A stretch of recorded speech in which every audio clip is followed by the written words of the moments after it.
So the last question was about what do you do with when when investors tell you you're not CEO material? Yeah, I mean, well, how do you react to that? Do you just like curl up and die, or do you fight back? Like, what's the solution there?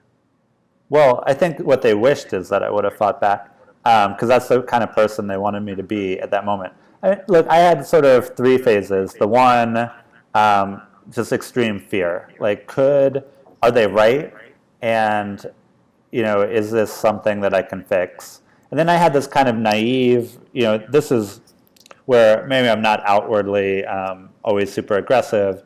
I'm really am very persistent and have a pretty strong backbone about this stuff. So I thought to myself, well, if this is what I need to be, then that's what I'm going to be. But my idea of what a CEO was just wrong for me. And so I had this idea that I was going to become really aggressive and loud and angry and outwardly very confident and it was just turned out to be the wrong idea for me. And this is where having a coach helped, because he helped find a version of a killer instinct that worked for who I am. And then sort of counterintuitively, where we started was meditation. So what investors were seeing was that I was soft, that if I was challenged, I'd kind of fold a little bit. And so what meditation let me do is, it wasn't that I was more aggressive, but that I was very, very stable. Yeah. And because now I know who I am and I'm calm no matter what. And that actually is often perceived as strength. And kind of coming at it from that way, that I'm going to have a very strong conviction and have a very strong foundation, was a much better strategy for me. And so, yeah, I did end up dealing with it, and that's how I went about it. I'm also curious too. And I know I go through this a lot. I have a lot of friends who, we're all between years 1 and 4 of our businesses, and I look at some of my friends who, from the outside, I see, I'm like, man, these guys, these are really CEO material. They're crushing it. Like, I'm not fit to run this company. Did the thought ever go through your head, you know what, I'm not the best person to run this company. I love what I'm doing, but I'm not the best person for this job. Every day. It is. It's like the CEO job is this job that's impossible to do well.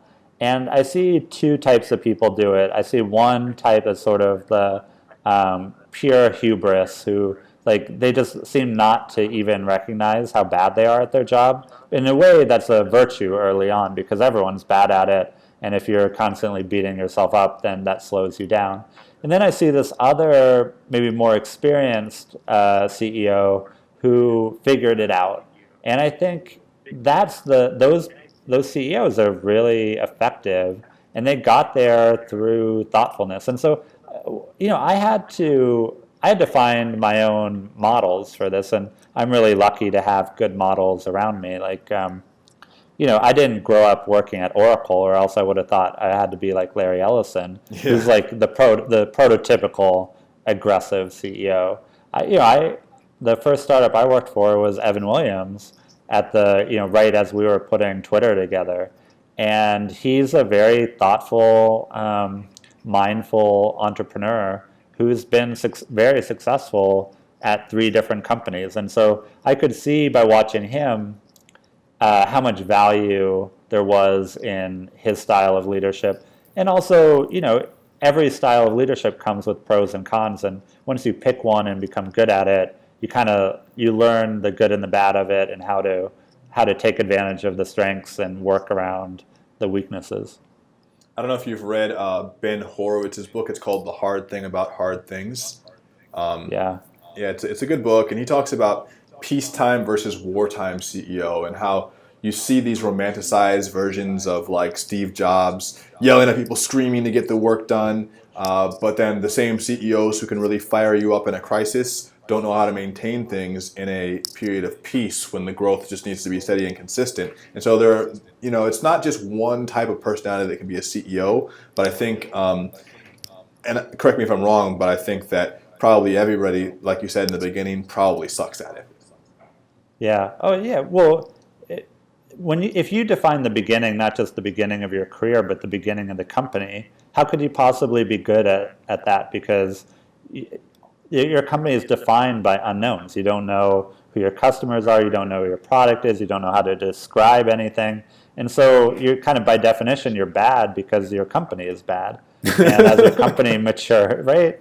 So, I mean, that's just reality. But you said offline that you're stressing out, man. Oh How yeah. can I help with that? Well, I mean, I think for me, and I think this is like, I think I'm a few years ahead of a lot of our readers and a lot of our listeners, but this is important because it's something that just caught up on me.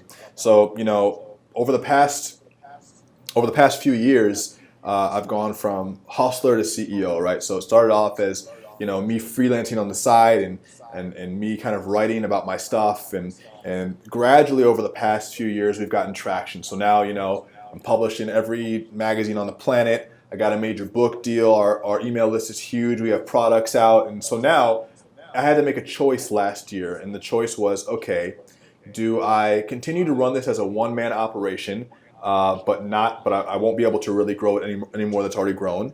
Or do I hire people? Do I make it into a real company, and do I, start scaling it like I know that we can? And so I made the decision to scale it. And because of that, we have so many unknowns every day. And my day-to-day, unfortunately becomes a battle between, like, how do we make more money, and how do I continue to give value to my community and my readers and my listeners? Because my model revolves around content.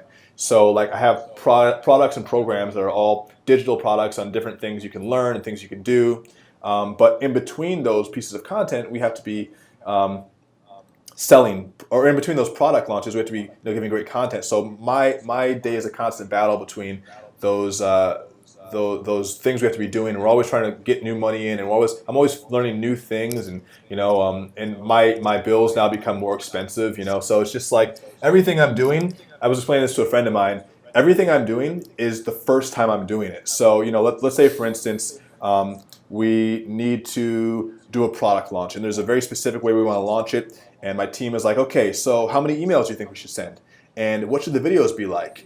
And is this copy good enough? And I'm just like, I don't know. Maybe. If it's good enough, our company will live. If it's not, we'll just go bankrupt.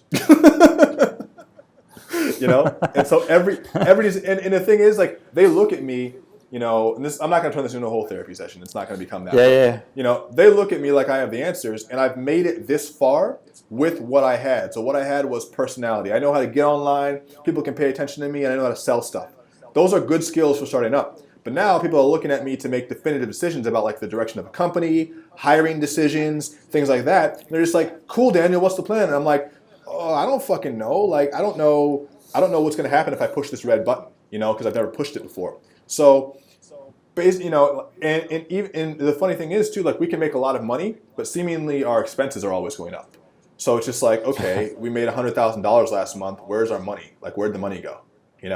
Right. What is that? By the way, that's bullshit. What is that?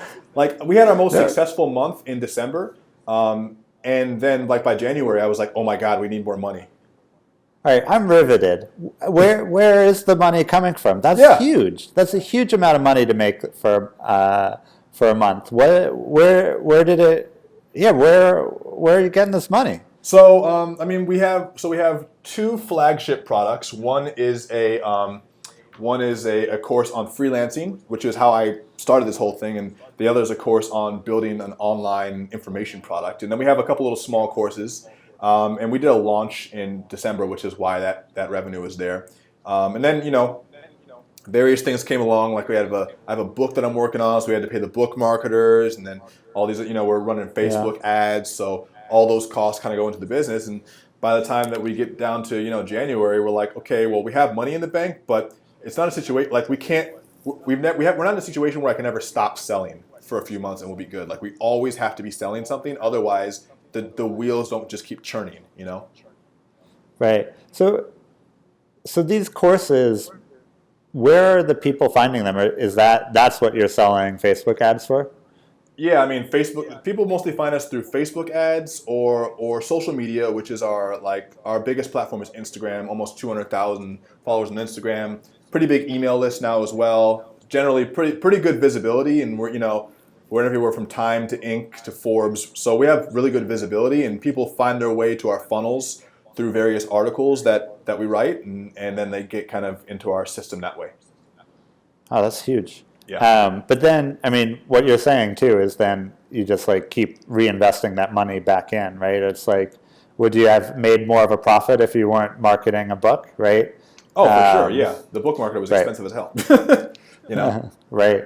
No, that's a big, that can be a big expense. Oh, yeah.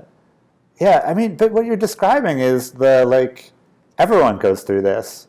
And I think one of the things that you said that I think is a pattern I run into all the time is this idea that people treat the CEO as having the answers, right? Like, how on earth would you know the answer? I know. Right? Like, no idea. You're exactly the same person as them. You just happen to have a different job, and the CEO does not give you superhuman intelligence. I was talking to a big time enterprise leader about this. This guy, Scott Kreens, who's the CEO of, who was the CEO of Jupiter Networks, which is, was a big public company.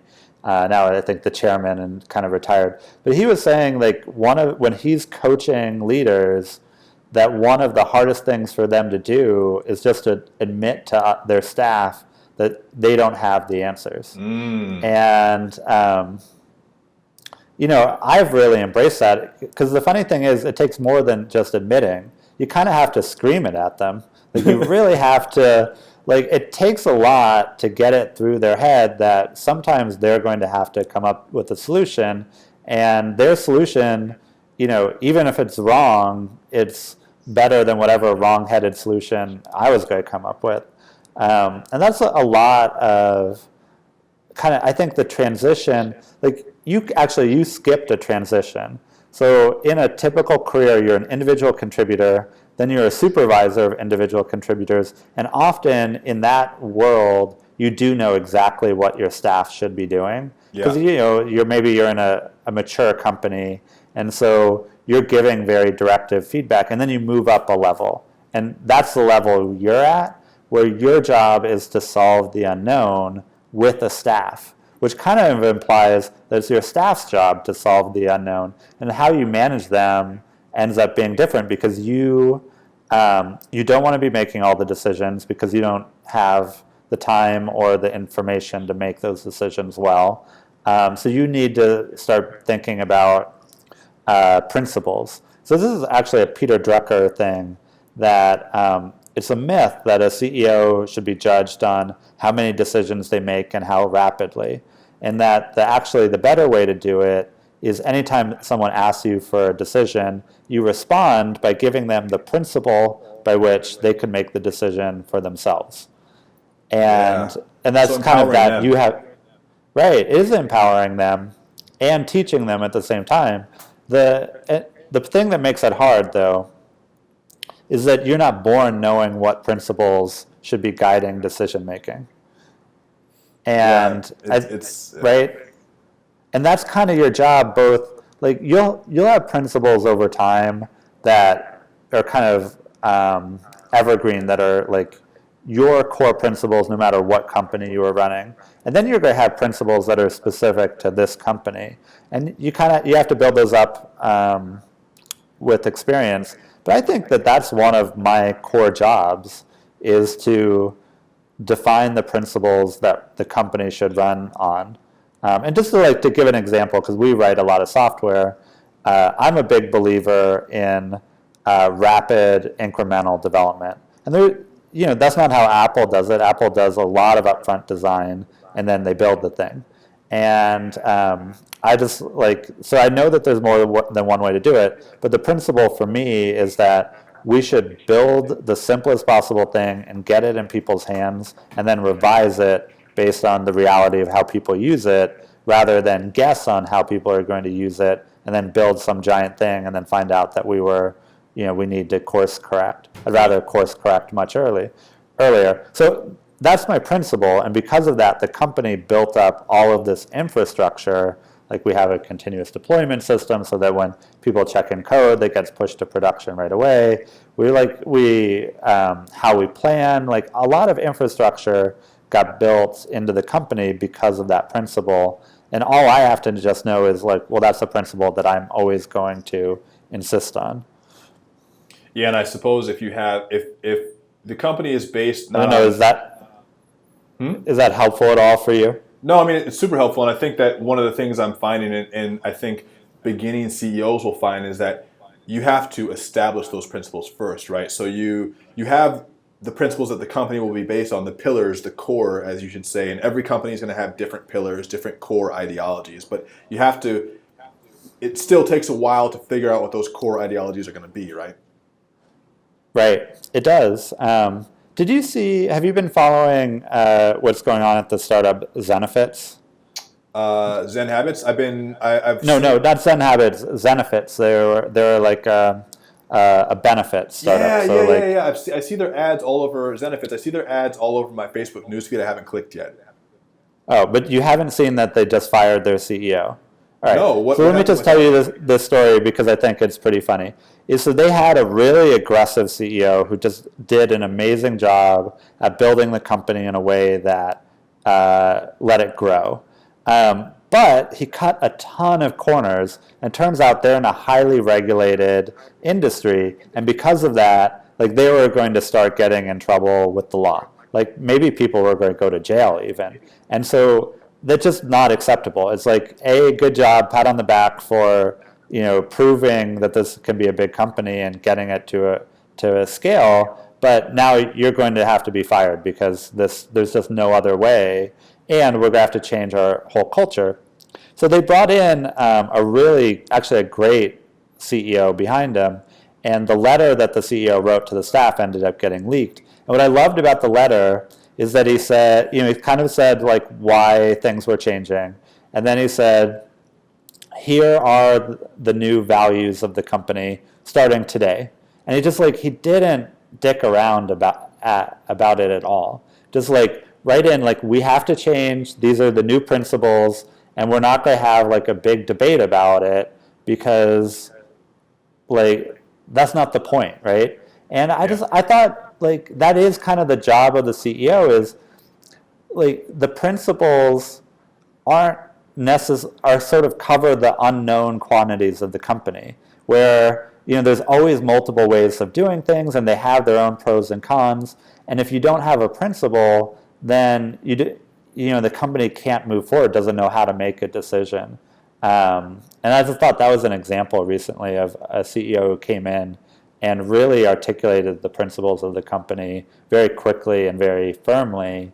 And maybe that turned some people off, but those are people that were never going to get on board with it anyways. And I think he basically took a company that was going to fail because they're running into regulation issues and turned it around almost overnight. So I mean, the guiding principle is basically give all your decisions context then, right? Yeah. Like there's a difference between making an arbitrary decision that's based on a gut emotion or happenstance or circumstance, and then there's a big difference between that and then making a decision that's based on a guiding principle. Now here's what I think the key is: even when that decision isn't popular or is kind of painful, if it's based on a guiding principle, then at least you have like a North Star to follow. Right. So one of our principles at Rich20 would be that we if people want to get a refund on one of our products, for instance, one of our guiding principles is happy to give you a refund, but let's make sure you've tried the program first, because a lot of our stuff is educational. So we ask the people, show that they've worked on the material, show that they've completed the course, and if they have, no problem giving a refund. But we don't like people who come along and they try to abuse our content because we take it very seriously, since a lot of our students are trying very hard. So one of our guiding principles is make sure your students are doing the work. And so to do that, we check up on people. We have, masterminds, we do live classes, we do new student orientation every single week. Like our guiding principle is helping the students. So then if we have to have a question about which way we should go, we just refer to that guiding principle, and hopefully that will give us the answer. Exactly. That's exactly right. And are you 100% right? No, but are you better than if you didn't do anything? Definitely. Yeah. Yeah, I think those are really powerful. Yeah. All right. What else are we talking about? Well, I wanted to throw something quickly at you because I want to talk about a few things. I want to talk about leadership development, and I want to talk about how that ties in with what you're doing at Lyft. But I'm also curious when it comes to Doing at what at where? Okay, go on. Coach stopped me. Sorry about that. I got my long-time user here. I appreciate it. Long-time user. Yeah. But I want to talk about a few more things before we kind of get to that. One thing that I've noticed as a CEO, and I think people can relate to this, although they may not know that they're doing it, is that if you are responsible for creating the direction of a company, or even just in your personal life, a project, a lot of times the success of that project or the amount of care that goes in that project is directly correlated to the amount of energy you put in. So let me give you an example. We have a small team. We only have 4 people working for us full-time, a lot of freelancers, but just 4 full-time employees. So pretty small team. But what I've realized is that the amount of work we're able to do in a given day or a given week is directly related to like the energy I bring in. So it's really all about like the energy I bring, because people expect me to be in the office. I come in, I'm like, okay guys, let's go. We're ready to go. We got this on the calendar. We got this. I'm talking to Tony today. We're doing this. And I've realized that like if I get in a sort of like a funk, a mental funk where I'm not feeling like I want to be doing this right now, the team kind of also responds to that energy and gives me back something that's roughly the same amount of energy. Have you noticed that in your own experience, and how do you kind of make sure that you're always in a peak state to make sure that you're giving the team the energy they need to kind of thrive even when you're not feeling it? And I think this ties in very well to the idea of elite performers. How do you turn it on when you're not feeling it? Yes, absolutely. I mean, I did notice it actually recently where I thought I wasn't bringing it, and the person thought that I was unhappy with their performance. And I think that's kind of the funny thing about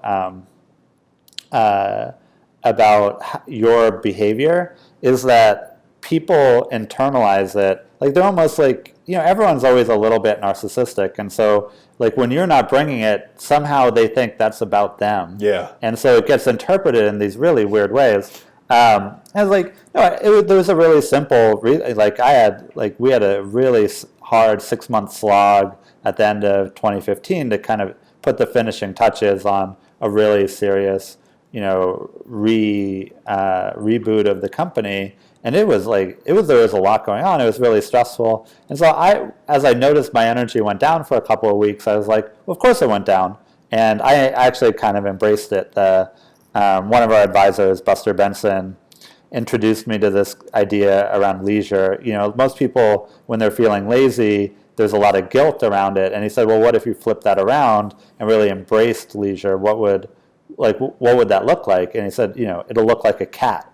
Because like who is better at leisure than cats? Like they're the ultimate leisure animals. And so when that hits me, when I feel like I need to recharge, now I think of it as cat mode. Right, and it's like, how late can I sleep? What crazy dumb comedy can I watch? I'll play video games. Like for me, exercise is actually something that really helps me recharge. So like, what workout is going to be the most fun? And so like I just like really tried to embrace it. But I did notice that during that time, it's like, my hours go down. I'm like not quite as energetic at work, and then someone was like, I thought I was doing a bad job, and I was like, well, no, man, it's not you, it's me. Yeah. So I think the thing is, first of all, just to be aware. A lot of what we work on with leaders is just more awareness, because most people have zero awareness, and so they can't do anything about it. But the other is like, if you basically, everything that I've ever seen about leadership training or anything that we've ever done is about making you more efficient so that you're not as stressed and overwhelmed. Like the reason that your energy goes up and down is because you got too much going on. And at some point, once you get everything lined up, once you get everything on rails, then you're not going to be stressed, right? It's not going to depend on your energy levels. I would say, though, that in general, when I'm on vacation is when people tend to be really, really productive. And so that's the time when they're doing it not on their own energy. And I think the reason for that is I put a lot of time into delegating, not so much delegating, but giving people the sense that they have agency. Yeah. And so, for product developers, agency means you can launch something small that if it fails, no one's going to yell at you as long as you take responsibility for adjusting to the failure. And you can tell for yourself whether or not it's succeeding or failing. And if you have all of those things, you've kind of laid the groundwork for people in the company to have agency. And then they're not as, I think then they start to be energized by their own internal motivation. Yeah, I mean, I think that makes a lot of sense. I think that's the stage I'm waiting for in terms of, like, you said that, once you have things clicking to the point where your energy doesn't necessarily affect the outcome of the company. I think that comes with time of both developing your processes and your systems and also just growth. I mean, if you're a small company of under 10 people, of course your energy is going to affect the growth and the direction of the company because, it's so small that everyone can feel that. But once you get a little bit bigger, it's not that you isolate yourself, but it's that there are people that are in place, hopefully doing the things they need to do, regardless of, what type of up and down day Tony's having, And I think this is why it's better to think about, like, do people have roles that matter to them? Do they have clear responsibilities? Do they have agency? Then, is everyone dependent on me?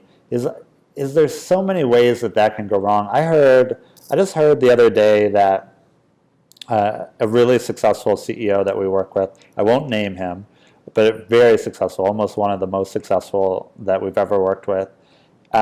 His employees think his resting face, his demeanor, is angry. So whenever they see him, they just think he's angry, and he's not angry. He's thinking, right? Or he's working. He's responding to email. There's literally zero anger going on, but there's something about his resting face that freaks people out. And really, right? Now, he's got to be smiling while he checks his email. It just is a lot to put on yourself as a CEO, and I think there's better, more systemic ways to deal with it. Have you seen? It was literally either yesterday or the day before that I was watching this old Seinfeld episode where George was trying to devise new ways to make himself look busier at work, and one of the ways he found was that if he always looked angry, people thought he was really busy. So right. he was when someone would come to him like, George, we got a new budget, he'd be like, oh God, and he would throw his chair and people wouldn't bother him.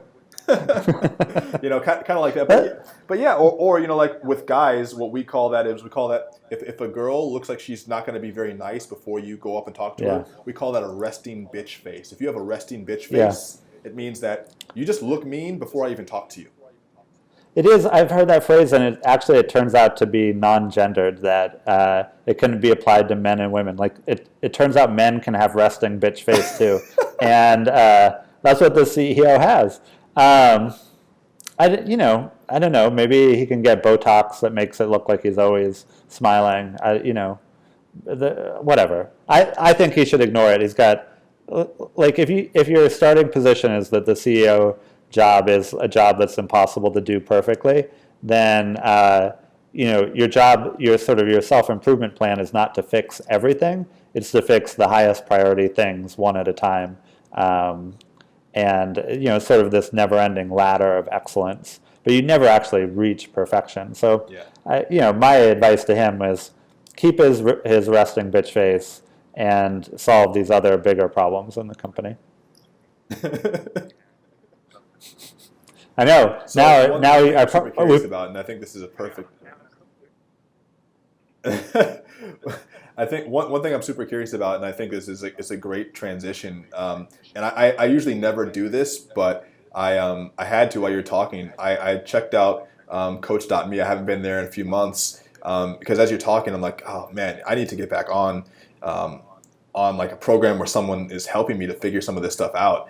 And I'm super curious to know about how you guys have transitioned into leadership coaching. And you said earlier, and I'm not sure if it's actually recorded or if we were just talking beforehand, but one thing you mentioned was that it's relatively easy to coach a habit, but you guys have taken it one level up, and you said, we don't just want to coach habits, we want to coach leaders. So what it seems to me like you're doing is you're basically teaching people how to lead, which then in turn can create more leaders. It's like you're going meta on us. Is that kind of like where you're going? Yeah, I got an exec coach really late in my career. I'm in my 30s, so it's not that late in my career, but later than I wish. And I think that world of exec coaching is really backwards, where you don't get one until you're already rich. Yeah. And what would make a lot more sense is if you could groom yourself for leadership success really early on, because the better you are as a leader early in your career, the more opportunities, the more you have, the faster your progress is going to be, because essentially when you decide to switch from individual contributor to leader, what you're saying is you're going to scale your impact on the world by having a team of people supporting you, right? So at that moment in time, how you lead them, how effectively you lead them, how much impact you get out of them, is really the limiting factor for the impact that you have for the outcome. So what we did with leadership coaching, because we've really figured out how to scale coaching, is that we figured out how to coach young leaders. Like I'm really interested in that transition from individual contributor to manager. And like if you're like a VP and you've been managing for the last 15 years, you're not the person I'm looking for. I'm looking actually, Daniel, for people like you. Like you're absolutely in our target market where you're managing for the first time, or this is a new team, newish, and you're probably running into all sorts of issues around how you facilitate them, how you deal with information overload, how you communicate with them in a way that's clear. Especially a lot of new managers really struggle if there's even a hint of disagreement. Yeah. Right? It's like there's this incredible anxiety to tell someone like a minor bit of bad news, like, hey, there's a bug, Yeah. right? Like there's a typo in that, right? It's like suddenly it feels like you're picking a fight. But look, that's part of your job is to give feedback. And if you can give it calmly and regularly and reliably, then people know how to deal with it. What actually is a problem is if you say nothing, which is what I used to do, and then out of like left field, you come in with 10 pages of feedback saying like you're failing here and you're failing here and you're failing here. That's when people really feel betrayed. But if you're just regularly saying, well, here are my expectations and here's where you met it and here's where you didn't, then people kind of what you're creating is a trusted relationship where they can use your feedback as a way to be better at their job. And, being better at your job feels good. So, our leadership coaching, which we launched January 1, is, if you've ever looked at executive coaching for what it's worth, is like, that can easily be $5,000 a month. Oh, easily. I have a really strong, yeah, that's a lot of money, right? Yeah. And that's why it's a service for the rich and not for the rest of the rest of us, or not for the soon to be rich, right? And so what we have going is a program that's really focused on not being your therapist, but actually teaching you the skills of that are necessary for all leaders. And we're offering it right now for $250 a month, which I think is probably still way low.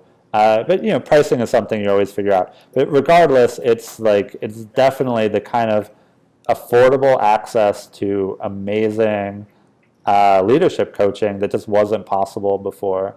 And these are all of our coaches are coaches that have come up through our system. We have these amazing track records. The testimonials on them are just insane. You wouldn't believe.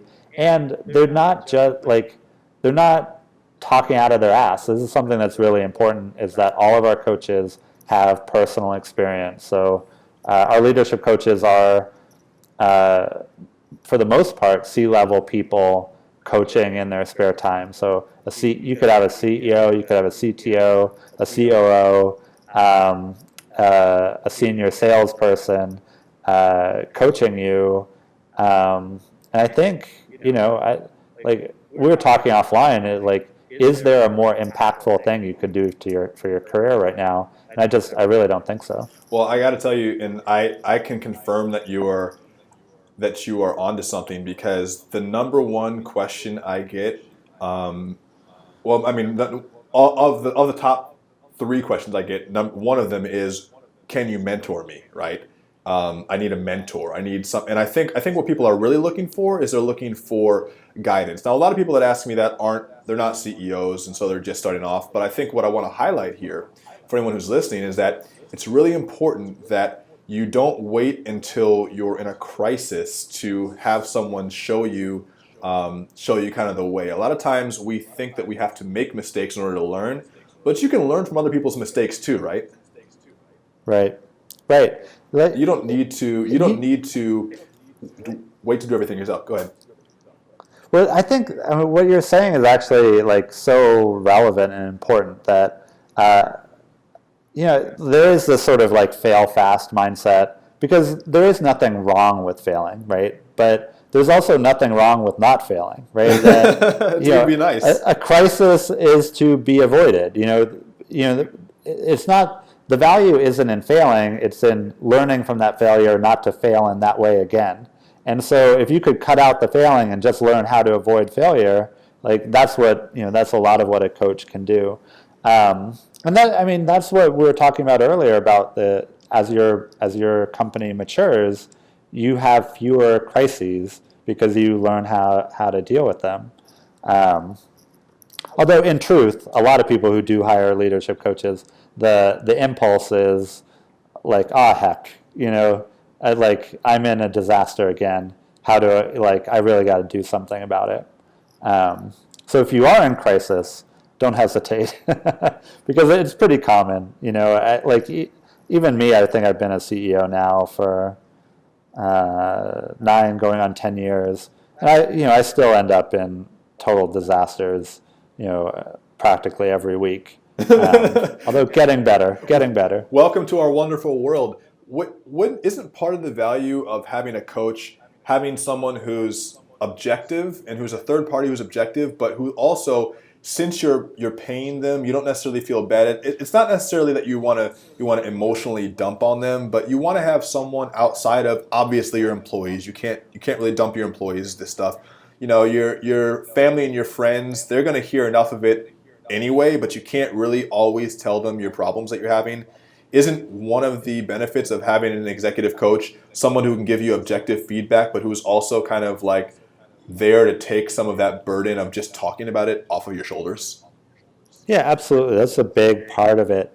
I think about our job as CEO as being very lonely, because suddenly you have no peer to talk to. Yeah. Even I have, co-founders, I have a board, but there's still stuff that is you just kind of have to hold to just yourself. And one way that you can solve that is you can hire an executive coach who's the person in the organization who's only responsible to you. Yeah. Right? They're you're essentially hiring yourself a peer, and everyone else in the company has that, right? At least you have if you don't have a peer, at least you have a boss who can give you feedback. Yeah. And I think it's destabilizing, to be a CEO, because you're dealing with so much uncertainty and you don't have you kind of have to build in systems for yourself to stay on stable ground. So like for me, I'm in a long-term relationship. I think that's one of the things that's stabilizing for me. And I know a lot of entrepreneurs who actually have very boring home lives because that's what allows them to have a crazy work life. Yeah. And I think, same too, the coach role in my life is, to have a sounding board and to have someone who sees the patterns that I can't see. So often, the coaches I work with have actual, like, really in-depth information that I don't have access to, and that's what we're going for with the leadership coaching. Is that we're pairing much more experienced managers up to coach people that are less experienced. So you should be getting great information, but regardless, you as a leader, you're going to have these patterns of behavior that are like, you just could be blind to how much better you could be doing it. Yeah. And it's not just about the information too, it's about the accountability, right? So you're going to have a coach that says, hey, we talked about this thing. Did you follow up on that thing? Right. I mean, that's something, again, that I think that is destabilizing. Is you go through your whole career with, a boss holding you accountable, and suddenly you're the CEO and no one is holding you accountable. And, enthusiasm for the company carries you most of the way through. But then there's always these little things that you should be doing, and maybe you recognize that, but it's helpful to have an outside accountability, voice of accountability. No, I mean it's totally it's sometimes it's kind of like this weird twilight zone where you supposedly you start this company, one, because there's something you really care about, but two, because you don't want to work for someone else. And then I know I've certainly had days where I've been like, man, I wish I could just clock into a job and then go home. Right. Like my dad works for waste management, so he's the guy on the back of the garbage truck slinging the trash. And dude, I can't tell you, like, he is not unhappy. He's not like, I hate my job. He fucking loves his job. And every weekend he gets to go home, and that's the end of his work. He doesn't have to do it again until the next day. And so it's almost like there's almost a little bit of freedom in having someone that you can just report to and say, hey boss, that thing is done and I'll catch you later. And although as CEOs, we never really have the option of completely tuning out. I think there's always going to be a part of us that's always linked to the business. I think there is, we can create a safety net for ourselves by having someone by our side where we can say, hey, listen, I'm being accountable to you. And, even though the decision is mine, like, there's someone who I can talk to about this, who's going to shoot straight with me and who's going to tell me when I messed up. Because everyone else in the company, like, yes, my employees are going to tell me that they're going to tell me their suggestions, but they're not going to argue with me. So, if you have a coach, I feel like it's a really great sounding board to have someone call you on your bullshit. Right, exactly. I think. I know it. Look, it is. I think the reason people don't quite think about it that way is because good coaching, hasn't really been available. Maybe you had whatever coaches were available to you at school growing up. And I would say my athletic coaches were pretty hit or miss. I had some great ones and some that didn't quite work for me. And then, I was aware of this field of life coaching, but it always seemed a little bit hokey. And then I didn't really get back into coaching until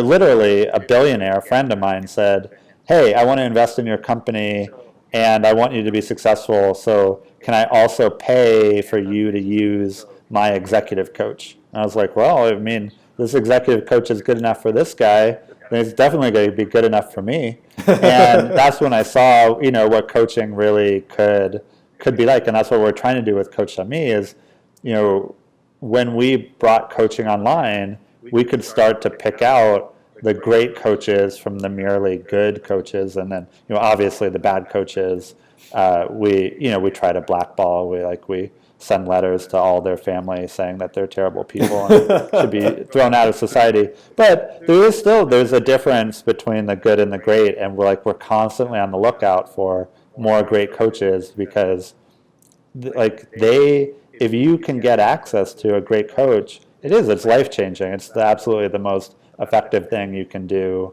for any aspect of your life. No, I mean, Fitness, health, obviously business. yeah, I can't help but agree. And I got to say, I think a lot of things you said, you were aware of the coaching industry and it always seemed kind of hokey. I have to kind of agree with you too. I think, and I don't even think Tony Robbins is hokey. I think he's the real deal. But I think people see him and they're like, oh my God, I don't need to be motivated. Okay. Motivation. I don't need any of his motivation. And coaching really isn't about motivating. That's a very small part of it. It's Right. It's less about inspiring or motivating someone and more about pulling out all the shit out of the closet, helping them work on their processes, helping them be more accountable, helping them get more clarity. I know I've experienced this just recently within the past 2 years. I started doing Brazilian Jiu-Jitsu. I dabbled in it before, but I got pretty serious over the past 2 years. And my professor, that's what we call him, but my coach, he is Gustavo. He is probably the single biggest asset I have in terms of like my mental game, not just for jiu-jitsu, but for my life, because this guy, I've had good athletic coaches and pretty bad ones too. This guy is up at the top, and he's so Right. careful to give not just inspiration and praise, but also individualized feedback to every different student, because everyone has a different issue. And you come to a coach not knowing what you need to work on, just knowing that you need work. But then if you get a really good coach, that coach can spot where your specific issues are. And the way that they get you to improve yourself is not by giving you they're not sitting there, they're not like reading a chapter ahead in the book and then telling you the next day, like hoping that you don't catch on. Like good coaches really can understand you on a psychological level and then give you almost prescription-based advice based on where you are. So, look, guys, I'm not getting paid for this. This isn't something that I'm like Tony is pimping me for. But I'm going to sign up. This is great. I'm sold. Yeah. I'm sold on it. No, I'm sold. You have me convinced. Right. Again, for anyone listening, like Tony is not. I'm not getting any money out of this. I'm going to sign up after this call because this is what I need. But I just think it's so important, and I think that also, again, as leaders and future entrepreneurs or people who are already in the struggle, we need to be doing this now. We need to not be waiting until we're already knee-deep in crises. We need to be figuring the start of our lives out now, getting allies on our team to help us with these challenges. So I'm really pumped about this. All right. I feel like we should stop talking. I think we've said what people need to do. I totally agree with you. I mean, this was such a revelation once I started thinking this way. Yeah, man, it's a big deal. So, okay, so just final words, man. Tony, where can we find out more about Coach.me and how do you know if it's the right time for you to get executive coaching? Because I know you guys are focusing on leadership coaching, but you also have a few different other products. Obviously, you have the free app and other things. How do you decide what's right for you? Because I think everyone needs help, but there's different levels. Some people just need an app. Some people need a little bit more hands-on, advice and hand-holding. How do you determine what level you're at, and where can we go to find out more of the stuff that you guys are working on? Well, I think there's a reason I'm on this podcast, not just because we're friends and we haven't talked for a while, but also because of who you talk to. Almost by definition, if you're the type of person that's listening to this podcast, then you're the type of person that's a fit for leadership coaching because that's on your mind, right? Like this is not a, Antiques Roadshow or something, yeah. right? Where it could be anyone, right? Like the people listening are, entrepreneurs and leaders and people that are on the path to making a really big impact in their career. So to find us, I think go to our website, Coach.me. There's a leadership option, like right there. It's the first option, and it'll tell you like all of the details, what you're going to get, how often you're going to talk to the coach, some information about the coaches. All of that information is right there, and super simple to get started. You could be talking to your coach today, that's the advice I would give. Of course, I always like for people to follow me on Twitter. I'm a big Twitter user since day one. I'm the 6th user of Twitter. I'm at Tony Stubblebine on Twitter. And mostly what I talk about is what we talked about here: human performance, leadership, habit building, and just like all the things that go into being a really successful person. And then sometimes I muddy that message by talking about the Golden State Warriors because I'm a huge basketball fan. But other than that, it's all stuff to help you do better in your own career. That's amazing, man. Well, Tony, I really appreciate your time, brother. Thank you so much. I mean, I'm trying not to like zone out because I want to get on this right now and sign up so I can do it right now. I know I sound like you know what, and it's funny too because people who do sales or people who like know how to do sales are always the easiest to sell to. So all you got to do is tell me the benefits. I'm like, I'm on it. I'm gonna get it right now.